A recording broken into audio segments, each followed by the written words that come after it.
ओम गंग गणपतये नमो नमः। श्रीमद् वाल्मीकि रामायण उत्तरकांड 106 सर्ग।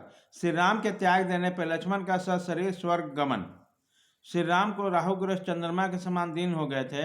उन्होंने सिर झुकाए खेद करते देख लक्ष्मण ने बड़े हर्ष के साथ मधुर वाणी में कहा, महाभावो, आपको मेरे लिए संताप नहीं करना चाहिए, क्योंकि पूर्व जन्म के कर्मों में बंधी हुई काल की गति ऐसा है।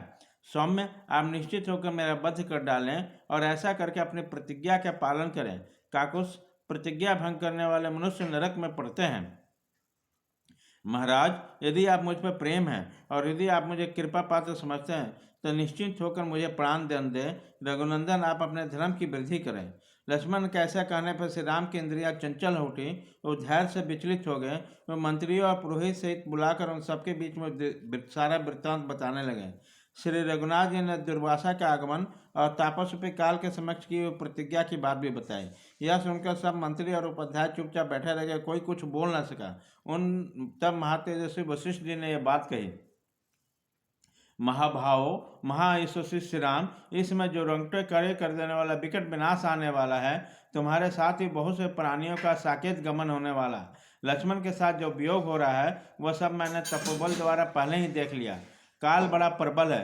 तुम लक्ष्मण का परित्याग कर दो, प्रतिज्ञा झूठी न करो, क्योंकि प्रतिज्ञा के नष्ट होने पर धर्म का लोप हो जाएगा।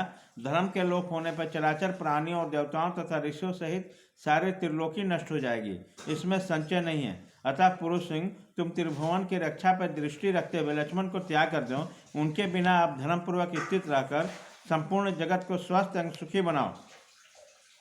वहाँ एक हुए मंत्री, पुरोहित आदि सब सभासदों को उन सभा के बीच में वशिष्ठ मुनि की कही हुई बात सुनकर श्री राम ने लक्ष्मण से कहा, सुमंत्रानंदन, मैं तुम्हारा परित्याग करता हूँ, जिससे धर्म का लोप न हो।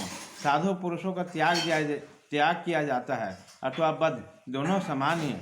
श्री राम के इतना कहते हैं, लक्ष्मण के नेत्रों में आंसू भरा है। वह तुरंत वहाँ से चले गए। उन्होंने अपने घर चलने गए। सरयू के किनारे वहाँ जाकर उन्होंने आचमन किया, फिर हाथ जोड़कर संपूर्ण इंद्रियों का वश में करके प्राण आयु को रोक लिया। लक्ष्मण ने जोग युक्त होकर श्वास लेना बंद कर दिया।